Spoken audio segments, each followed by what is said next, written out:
पाठ 2 परीक्षा कहानी का प्रश्न उत्तर। 1 नंबर से पूर्ण वाक्य में जवाब दो। परीक्षा कहानी में किस पद के लिए परीक्षा ली गई? तो परीक्षा कहानी में दीवान पद के लिए परीक्षा ली गई है। दीवान साहब के समक्ष क्या शर्त रखी गई? दीवान साहब के समक्ष यह शर्त रखी गई कि रियासत के लिए नई दीवान उन्हीं को खोजना पड़ेगा। परीक्षा कहानी में उम्मीदवार कौन सा सामूहिक खेल खेलते हैं? तो परीक्षा कहानी में उम्मीदवार हॉकी का सामूहिक खेल खेलते हैं। दीवान के पद के लिए किसका चयन किया गया? दीवान के पद के लिए पंडित जानकीनाथ का चयन किया गया। 2 नंबर संक्षिप्त उत्तर दो। दीवान सुजान सिंह ने महाराज से क्या प्रार्थना की और क्यों?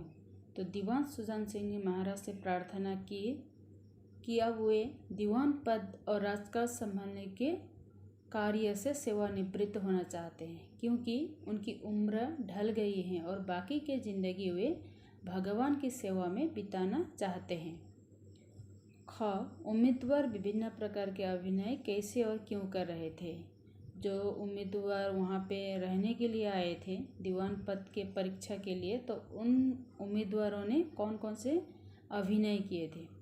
तो उम्मीदवार विभिन्न प्रकार के अभिनय अपने को काबिल दिखाने के लिए कर रहे थे, जैसे देर तक सोने वाले सुबह जल्दी उठने का, हुक्का पीने वाले छुपकर सिगरेट पीने का, नौकर चाकर को छोटा समझने वाले उनसे सम्मानपूर्वक बातें करने का, नास्तिक वाले आस्तिक बनने का, किताबों से घृणा करने वाले बड़े बड़े ग्रंथ अध्ययन करने का, अर्थात सब लोग नम्रता के पुजारी और सदाचार का देवता बनकर सरदार सुजान सिंह का हृदय जीतना चाहते थे।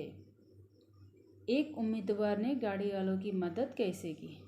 तो एक उम्मीदवार स्वयं जख्मी की हालत में होते हुए भी उसने एक गरीब किसान की अनाज से भरी हुई गाड़ी को दलदल से निकालकर उसकी मदद की।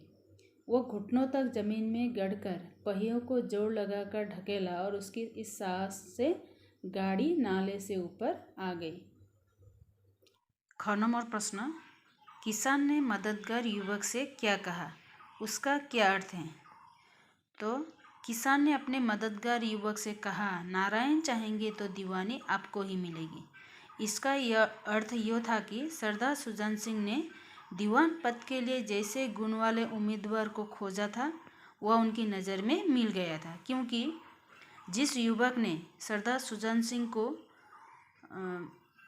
गाड़ी ढकेलने में मदद की थी, उस युवक के हृदय में दया, साहस और परोपकारी जैसे सद्गुण थे, जो एक रियासत के दीवान में होना चाहिए।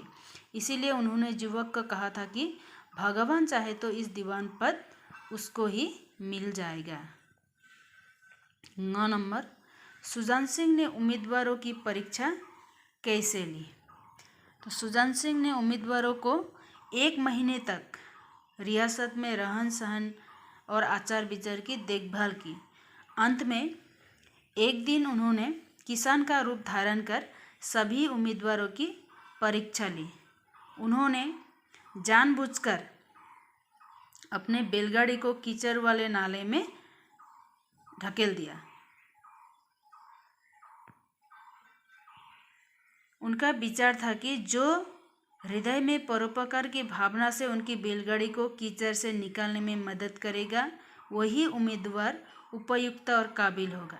तो इस तरह से सरदार सुजान सिंह ने उम्मीदवारों की परीक्षा ली थी। पंडित जानकीनाथ में कौन कौन से गुण थे? तो पंडित जानकीनाथ के हृदय में उदार, कर्तव्यपरायण, साहसी, आत्मबल आदि गुण थे। हृदय वही है जो उदार है और आत्मबल वही जो विपत्ति के समय वीरता के साथ सामना कर सके। पंडित जानकीनाथ के हृदय में साहस, आत्मबल और उदारता का निवास था। वह गरीबों के हितैषी और संकल्प का दृढ़ और चित्त के स्थिर थे।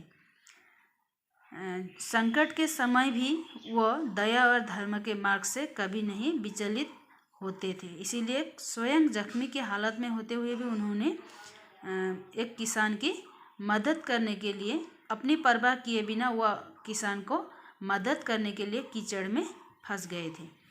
6 नंबर, सुजान सिंह के मतानुसार दीवान में कौन कौन से गुण होना चाहिए? तो सुजान सिंह के मतानुसार दीवान पद के लिए उपयुक्त व्यक्ति के हृदय में दया और परोपकार होनी चाहिए। वह आत्मबल का धनी होना चाहिए जो मुसीबत का वीरता से डटकर मुकाबला कर सके। उनके हृदय में गरीबों के लिए उदारता और अपने संकल्प का दृढ़, अपने कर्तव्य और धर्म के मार्ग से कभी न हटने वाले ऐसे उम्मीदवार ही दीवान पद के योग्य समझा जाएगा। এইকেইটা প্ৰশ্নৰে আজি ভিডিঅ'টো শেষ কৰিছোঁ। অহা ভিডিঅ'ত মই বাকীখিনি প্ৰশ্ন উত্তৰ লৈ আহিম।